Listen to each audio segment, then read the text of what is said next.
Al Palazzo delle Nazioni Unite a Ginevra si è discusso della sicurezza nello spazio extraatmosferico.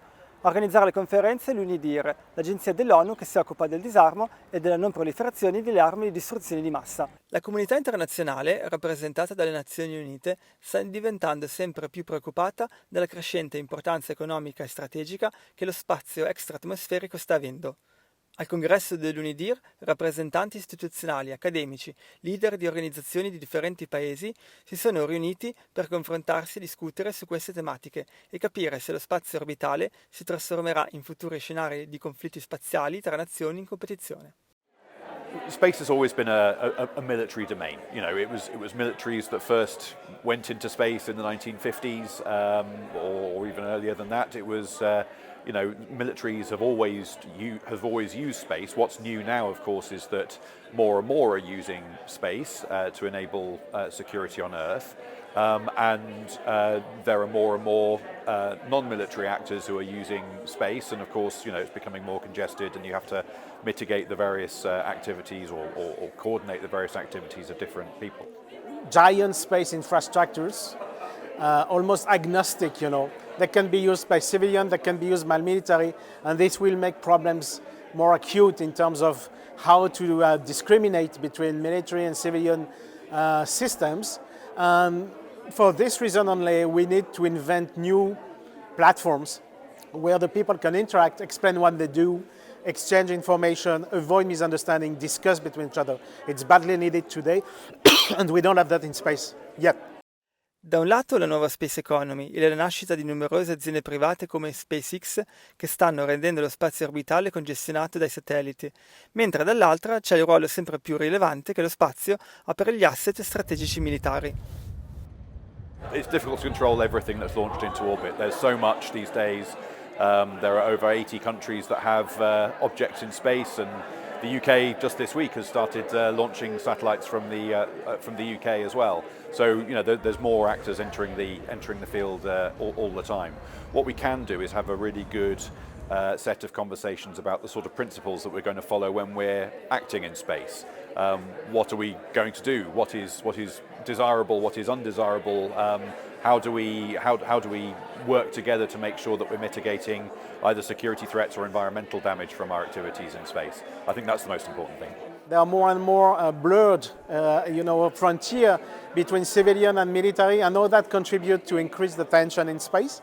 So I think the people should realize, but also the governments, that the technology is evolving very quickly, and that we need to have an international governance that really raise the awareness about this and avoid any misunderstanding and any catastrophic effects, even in the military domain. We see the military application, more and more active in space.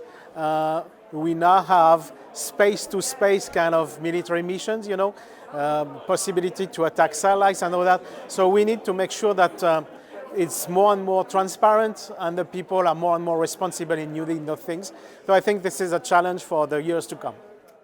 Lo spazio orbitale, insomma, sta diventando un terreno congestionato e trafficato, dove molteplici attori e agenzie lavorano e competono tra di loro. Durante le conferenze si è discusso di come promuovere la trasparenza e la comunicazione tra le diverse organizzazioni e quali strumenti adottare per controllare ciò che viene lanciato in orbita. I think that there needs to be more agreement on the regulations and how we address these types of systems. I think that there's a lot of motion within the United States. I think that there are a lot of other perspectives out there in other communities and in other countries around the world. What we can, envision, unfortunately, that with the rising space economy, there will be more and more tendencies from states and other actors to territorialize space, And so this will create frictions between space powers, possibly space actors. And so we may end up with having a more militarized space for defending assets, for defending economic interests. So this is also something that is worrying. And again, this is calling for more concertation, more transparency. So there's a lot of congestion going on with all of the new concepts and the new constellations going up. I think one of the best ways to address that is to focus on the non-operational aspects and the trash created essentially from all of these new constellations. If we can address that, then maybe we can get one step closer to having true sustainability in space and true sustainability in orbit. Fondamentale il ruolo della scienza per mitigare possibili conflitti, come canale di comunicazione tra le diverse nazioni, come piattaforma di cooperazione per continuare l'impresa spaziale di esplorazione del sistema solare e per aiutare a mantenere pacifiche le relazioni internazionali tra i paesi sulla Terra. We need scientific input into our discussions as diplomats. We're not scientists. We're not experts in the domain, and so we need to have the views of those who are experts to tell us what the particular problems are, and we can work together to find solutions. But I think there's also something obviously very inspirational about the space domain, which is derived from its scientific potential. You know, people have always looked at the stars, and it's always been a dream of humanity to explore space.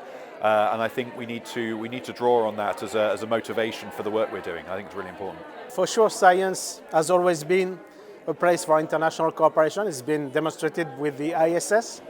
We see today that this exercise, in terms of exploration, is shifting toward the moon. We have big moon programs. We don't know yet how all these countries will coordinate on the moon, I would say, and how they will base their equipment and all this.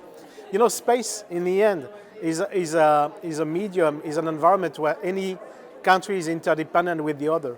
Fortunately, that allows to, I would say, diminish national security interest in the benefit of international security interest. Hopefully it will remain so.